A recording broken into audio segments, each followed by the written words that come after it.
우리가 우상을 버리고 복음을 선택할 때 우리 가정과 가문에는 영적 전쟁이 시작됩니다. 전쟁이란 국가와 국가, 교전 단체 사이에 무력을 사용하여 싸우는 것을 일컬어 전쟁이라고 하잖아요. 세계의 역사를 보니까 지금까지 1만 6천 번가량의 전쟁이 있었다고 말합니다. 대표적으로 세계 1차, 2차 대전을 들 수 있죠. 어떤 분들은 앞으로 예언하기를 제3차 세계대전이 일어날 것이다 얘기하면서 지금 중동에서 일어나고 있는 또 저 러시아권 유럽에서 일어나고 있는 전쟁을 시작으로 해서 3차 세계대전이 펼쳐질 것이다 예측을 합니다. 그런데 그분들은 영적인 걸 모르잖아요. 반면에 우리는 영적 세계를 알지 않습니까? 성경은 눈에 보이는 세계가 다가 아니라고 말하고 있습니다. 영적 세계가 존재한다고 말하고 있는 것이죠. 그 훌륭하고 유명한 역사학자들과 예언자들이요 알지 못하는 전쟁이 있는데요. 그 전쟁은 뭐냐? 영적 전쟁인 것입니다. 우리 어머니가 예수를 믿고 영접한 이후에 그날 밤 일어난 일, 시어머니가 꿈속에 현몽했잖아요. 어머니가 저를 통하여서 예수를 믿어야 될 이유와 예수와 그리스도의 사실을 알고 어머니의 문제가 영적 문제라는 사실을 깨닫게 되면서 예수 그리스도를 구주로 영접하라고 제가 어머니에게 메시지를 드렸잖아요. 꿈속에서 귀신이 나타오거나 또한 이런저런 문제들로 자꾸 어둠의 영들이 찾아오게 될 터인데 그때 그리스도의 이름을 외쳐라. 그러면 이 흑암 세력들이 어둠의 세력들이 결박될 것이다. 근데요 어머니 꿈속에 예수를 영접하고 주무신 그날 바로 그 꿈속에 시어머니의 모습으로 귀신이 나타난 것입니다. 그래가지고 어머니를 그렇게 위협을 하고 뭐라 하더래요. 네가 뭔데 우리 가문의 우상을 버리고 예수를 믿고 신앙생활을. 그래서 우리 어머니가 벌벌 떨다가 문득 떠오른다라고 그리스도라는 단어가 떠올랐다 말하지 않습니까? 그래서 그리스도를 몇 번 외치게 되자 그 시어머니가 벌벌 떨더만 갑자기 사라져 버렸잖아요. 그래서 저는 새벽에 자다가 어머니가 저를 깨워가지고 일어나서 이 얘기를 들었는데 소름이 돋는 거 있죠. 아하, 우리 가문에 이 우상 종교 배경으로 제사를 통해서 역사했던 귀신이 역사하고 있었구나.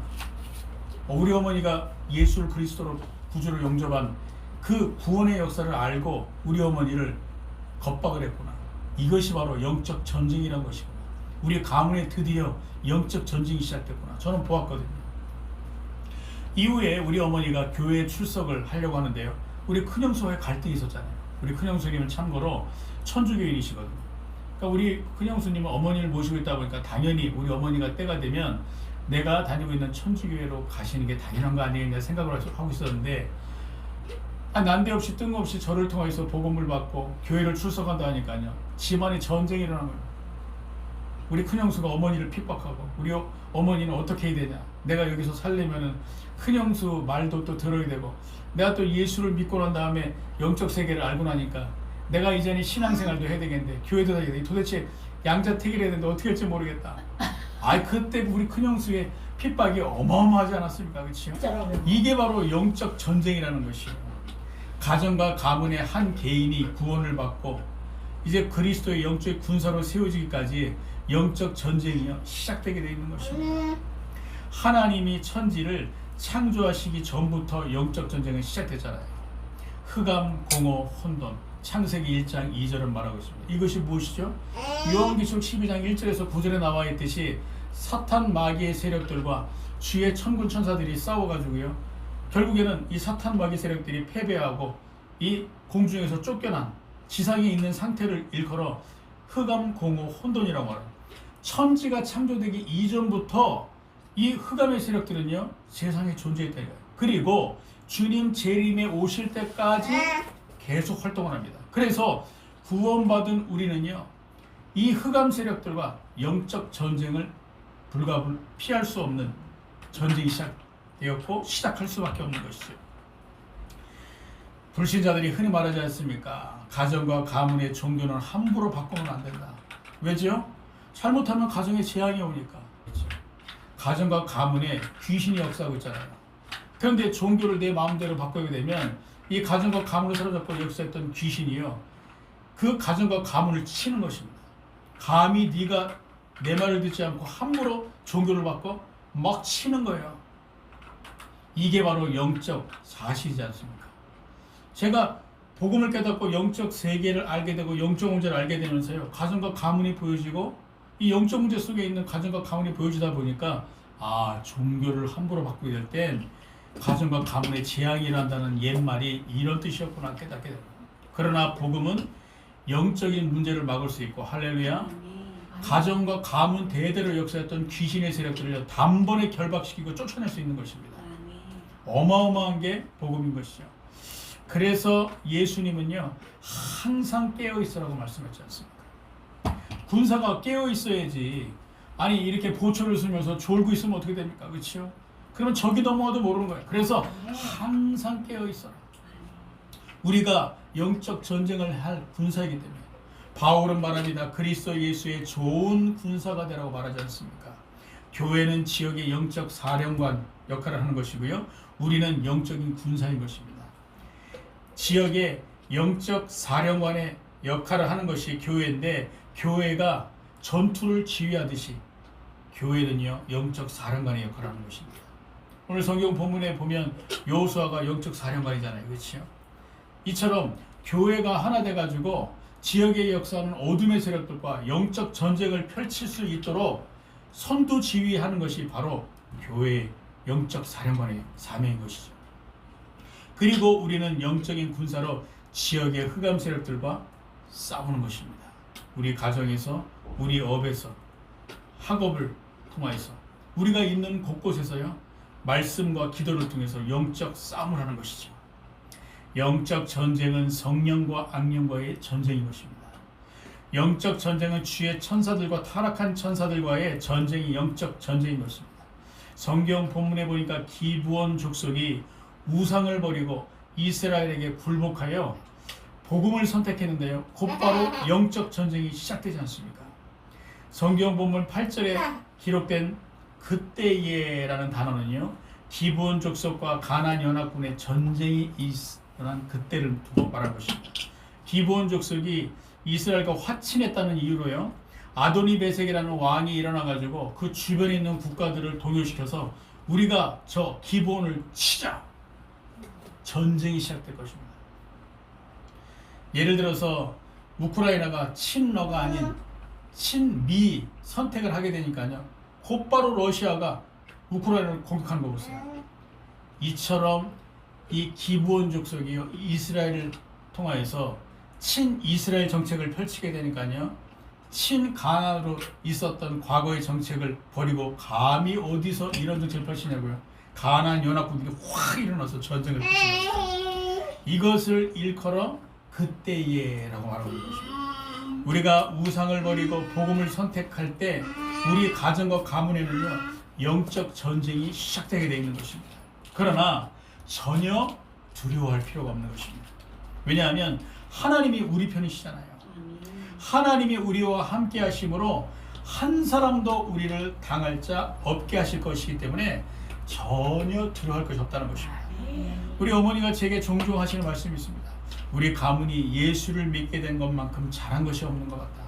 우리 어머니는 아시는 거예요. 과거 우상 숭배하게 될 때 가정과 가문에 귀신이 얼마나 역사했고, 그 귀신 때문에 우리 후대들이, 아니 어머니의 자녀들이 얼마나 영적인 질병 속에 정신적인 또한 육신적인 질병으로 이 귀신에게 시달렸던지를 우리 어머니 아시기 때문에 예수를 믿는 것만큼 잘한 거 없는 것 같다고 말씀하셨던 것이죠. 그래서 저는 이 말의 의미를 알고, 그래 내가 우리 가문에 정말 이 빛의 파수꾼의 삶을 감당해야 됩니다. 우리 교회가 비록 연약하고 부족하지만 지역의 영적 전쟁을 펼칠 수 있는 영적 사령관의 역할을 감당할 수 있는 교회가 되게 되겠다. 그리고 우리 가정과 우리 성도들과 함께 정말 지역의 영적 전쟁을 통해서 지역 복음화를 위해서 힘을 써야 되겠구나. 저는요 이 중요한 언약을 찾게 됐거든요. 우리나라가 이만큼 발전할 수 있었던 이유는요, 과거 우리 선지들이 우상을 버리고 복음을 선택했기 때문에 그런 거 아니겠습니까? 일제치하, 6.25 전쟁 그 과정 가운데 예수를 믿을래 아니면 핍박과 죽음을 선택할래? 라는 이 갈래 앞에 목숨을 내어던지고 우리 선지들이요 예수를 믿는 신앙을 지켰어요. 그 신앙을 지켰던 그 선지인들의 신앙이요 오늘날 우리 대한민국을 있게 한 것 아니에요. 우리가 우상을 버리고 복음을 선택할 때 우리 가정과 가문의 영적 흐름이 뒤바뀌게 되는 것입니다. 영적인 저주에서 영적인 축복으로, 할렐루야, 영적인 재앙에서 영적인 평안으로 우리 가문 대대로 역사했던 온갖 잡기들과 악령들이 떠나가기 시작하고요, 할렐루야, 우리 가문의 주의 천군과 천사들이 동원되기 시작하게 되는 것입니다. 그리고 우리 가문의 사탄 마귀가 떠나가고 성삼위 하나님이 역사하시게 되어 있는 것이죠. 영적인 흐름, 우리가 날마다 복음으로 인한 기쁨과 감사가 있고 예수를 믿고 따르는 신앙을 고수하게 될 때 우리 가문과 후대에게 영적인 축복의 흐름이 전달되는 것입니다. 그래서 우리가 가문과 후대를 살리기 위해서 영적 전쟁을 시작해야 되는 것입니다. 우리나라 5천년 역사 속에 선조들이 왜 국가를 위해서 희생을 했죠? 이 국가를 지키기 위해서 목숨 바쳐 싸웠잖아요. 훌륭한 선지들 중에 명장들이 있지 않습니까? 그렇죠? 대표적으로 뭐 이순신 장군 같은 분들, 그렇죠? 이분들이 왜 목숨을 내놓고 싸웠죠? 한 가지입니다. 내 가문과 가정과 후대를 지키기 위해서. 국가가 있어야 가정과 가문과 후대가 있지 않습니까? 그래서 국가를 지키기 위해서 우리 선진들이 싸우지 않았습니까? 우리가 가문과 후대를 살리기 위해서 영적 전쟁을 시작해야 되는 겁니다.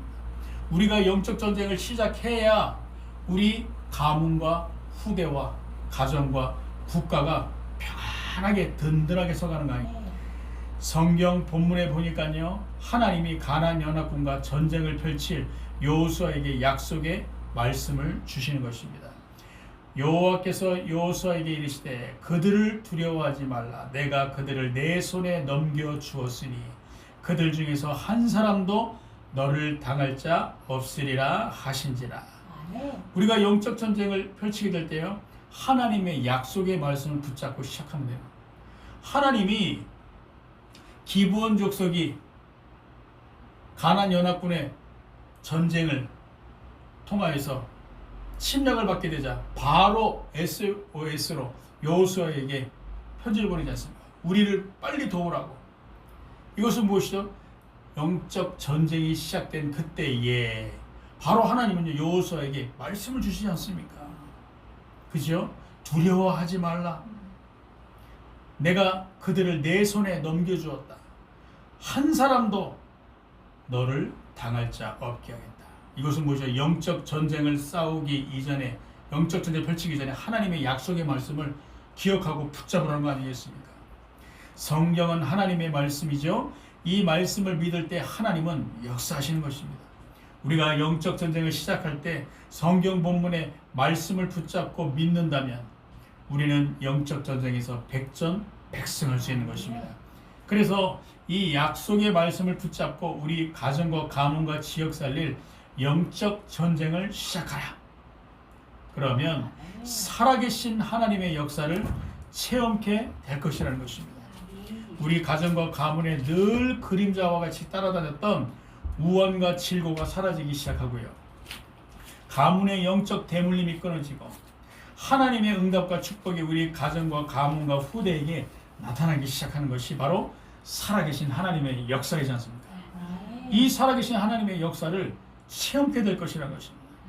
당연하잖아요. 우리 가문과 가정의 악한 영들이 떠나가니까 그 결과로 이러한 일들이 일어날 수밖에 없는 것이죠.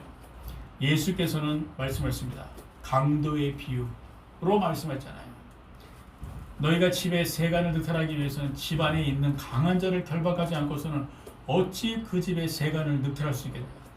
예수께서 강도의 비유를 드시면서까지 영적인 사실을 알지 못하고 영적 전쟁이 무엇인지 알지 못하는 자들에게 영적인 눈을 열어주지 않습니까? 이 말은 가정과 가문의 악한 영들이 역사하고 있다는 거 아니겠습니까? 그래서 이 악한 영들을 결박하라는 것이죠. 개인의 운명을 사로잡고 있는 귀신의 역사, 가정의 주인 노릇하고 있는 악령의 역사. 대다수의 사람들은 영적인 문제를 예사로 여기잖아요. 그래서 큰 문제, 작은 문제 생기게 될 때 발등에 불 떨어져야 이제서야 어이구 이게 무슨 문제냐, 어이구 이게 영적인 문제구나.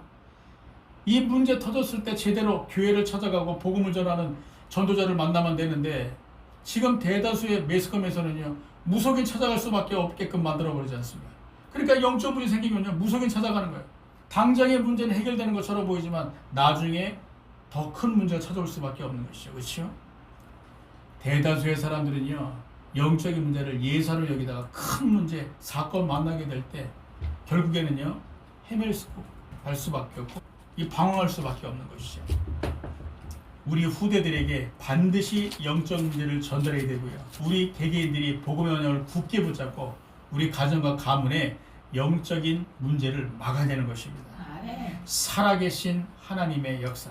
성경 본문의 여호수아가 하나님의 약속의 말씀을 붙잡고 영적 전쟁을 시작하자 여호수아에게 살아계신 하나님의 역사를 하나님이 체험시키지 않습니까?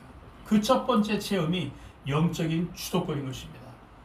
성경 본문에 보니까 이스라엘이 밤새도록 걸어서 지쳐 있었고 갑자기 대적들을 만나가지고 전쟁을 위해 군사 진영을 갖추기도 전에 대적들을 만나서 전쟁을 펼친 거예요. 9절에 보니까 이렇게 말씀하겠습니다. 여호수아가 길갈에서 밤새도록 올라가 갑자기 그들에게 이르니. 여러분 밤새도록 행군을 해가지고 가게 되면 얼마나 지쳐 있겠습니까? 그렇죠?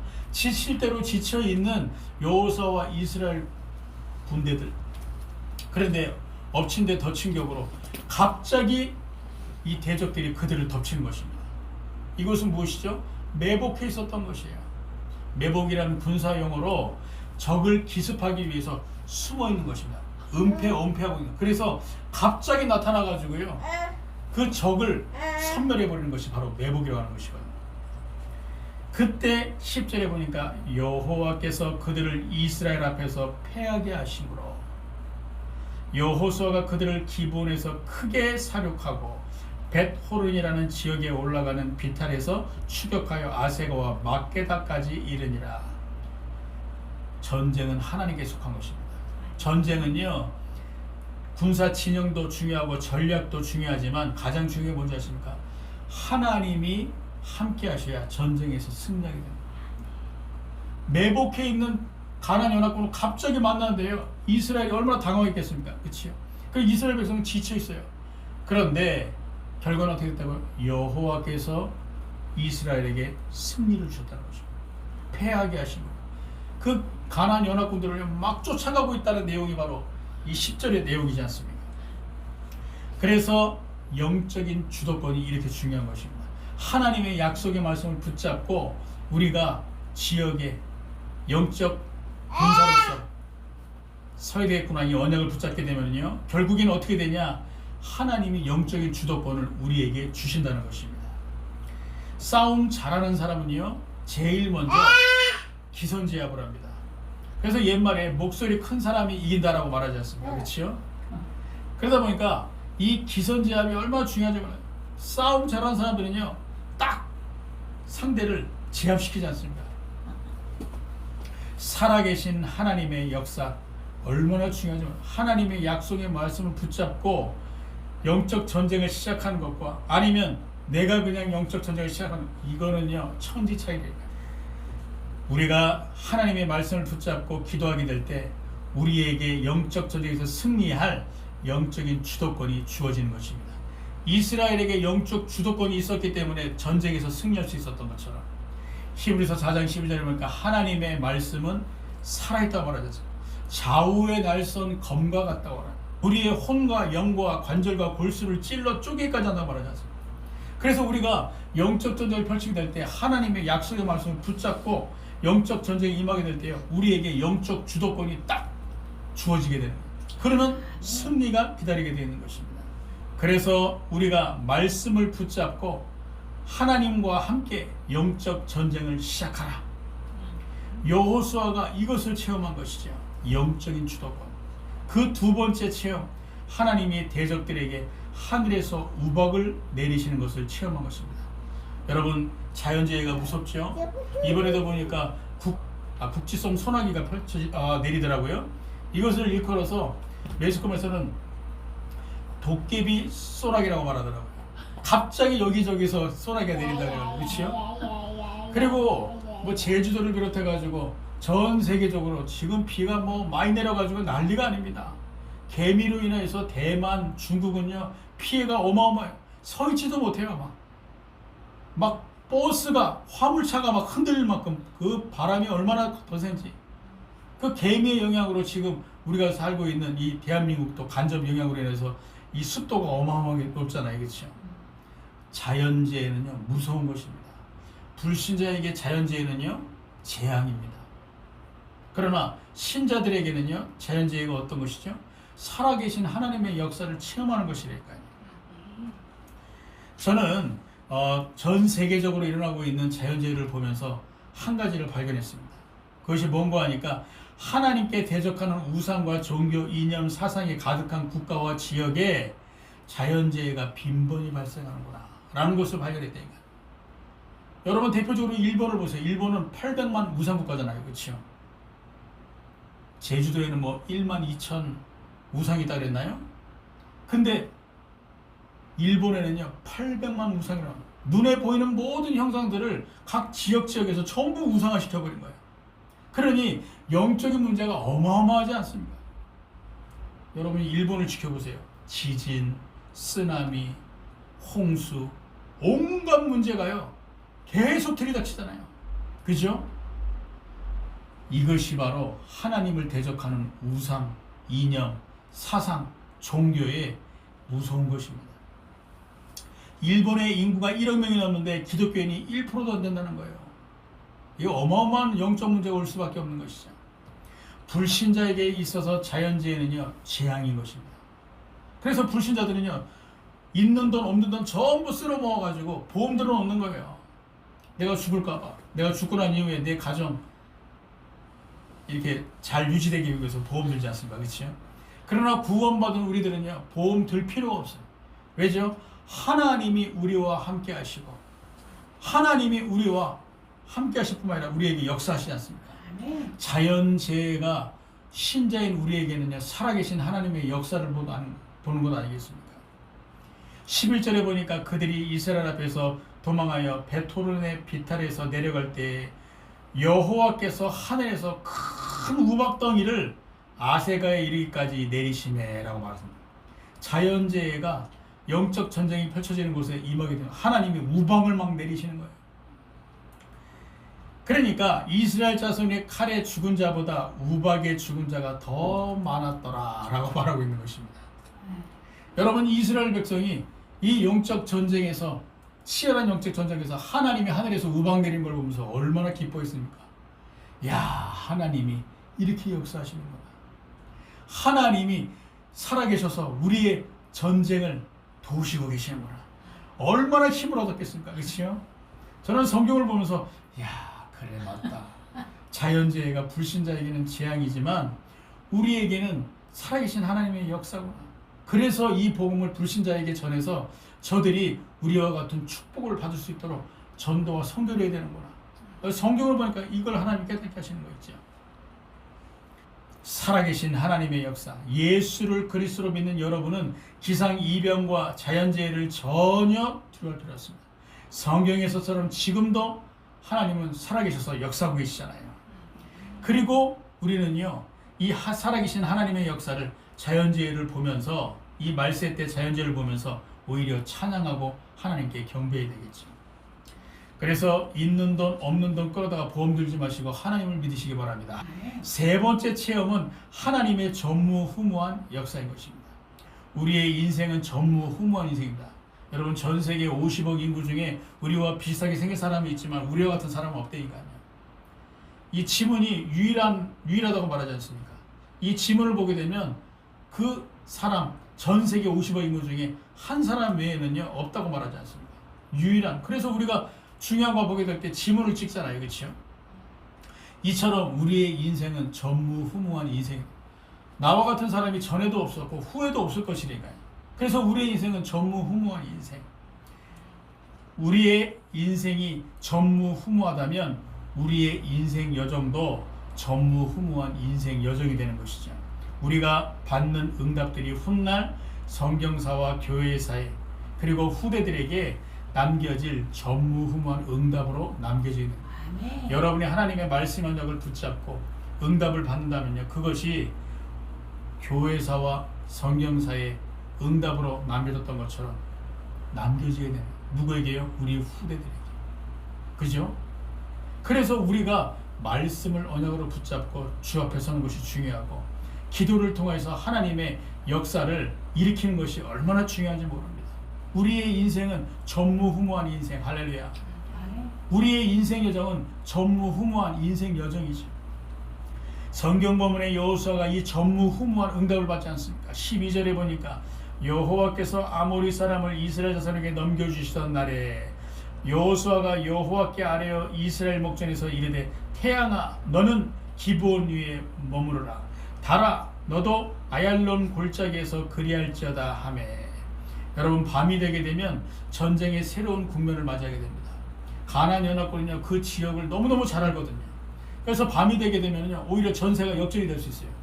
반면에 이스라엘 백성들은요, 전쟁을 펼치고 있을 때 하나님이 영적 주도권을 주고 승리케 하셨고, 또한 영적인 주도권을 가지고 하나님이 우방을 내리시면서 이스라엘을 돕고 계시기 때문에 전쟁에서 지금까지 거의 승리할 수밖에 없는 이런 가운데 있지만, 밤이 되게 되면 어떻게 되죠? 전세가 역전될 수 있거든요. 이스라엘에게는 불리한 거예요. 그래서 여호수아가 점점 해가 지는 걸 보고서는요, 외치는 것입니다. 태양아 너는 기브온 위에 머무르라. 참 멋있죠, 그렇죠? 달아 아얄론 골짜기에서 그리할지어다 하매. 태양과 달아 꼼짝 말라는 것입니다. 여호수아가 이렇게 외치는 것이에요. 전쟁이 얼마나 치열했던지 여호수아가 여호와께 아뢰는 것이죠. 실제로 해와 달이 멈췄다라고 말하지 않습니까? 그 증거가 바로 야살의 책에 기록되어 있고요. 그리고 무디 과학원에서 연구한 그 책에 의하면요, 과학적으로도 태양과 달이 한 번 멈춘 적이 있다라고 그들이 밝히 증거하고 있습니다. 13절에 보니까 태양이 머물고 달이 멈추기를, 여호와께서 여호수아의 말을 듣고 태양과 달을 멈추게 하셨다는 것이죠. 백성이 그 대적의 원수를 갚기까지 하였느니라. 야살의 책에 태양이 중천에 머물러서 거의 종일토록 속히 내려가지 아니하였다고 기록되지 아니하였느냐. 야살의 책에 기록되어 있다는 것이죠. 14절에 보니까 여호와께서 사람의 목소리를 들으신 이 같은 날은 전에도 없었고 후에도 없었나니. 전에도 없었고 후에도 없었다 그래서 전무후무. 이는 여호와께서 이스라엘을 위하여 싸우셨음이니라. 전무후무. 우리가 하나님의 약속의 말씀을 붙잡고 살아간다면 우리의 인생도 여호수아처럼 전무후무한 응답을 받고 후대들에게 응답의 증거들을 남기게 되어 있는 것입니다. 할렐루야. 아멘. 결론입니다. 우리는 국가의 전쟁과 재앙을 막는 주역들입니다. 왜냐하면 오직 복음만이 전쟁과 재앙을 막을 수 있지 않습니까? 그런데 우리가 이 복음을 가지고 있잖아요. 정확한 복음, 예수가 그리스도라는 복음. 이 복음을 가지고 있기 때문에 우리 때문에 국가의 전쟁과 재앙이 멈춰질 수밖에 없는 것이죠. 그러므로 우리는요, 국가의 전쟁과 재앙을 막는 주역들인 것입니다. 하나님은 전쟁을 기뻐하지 않으세요.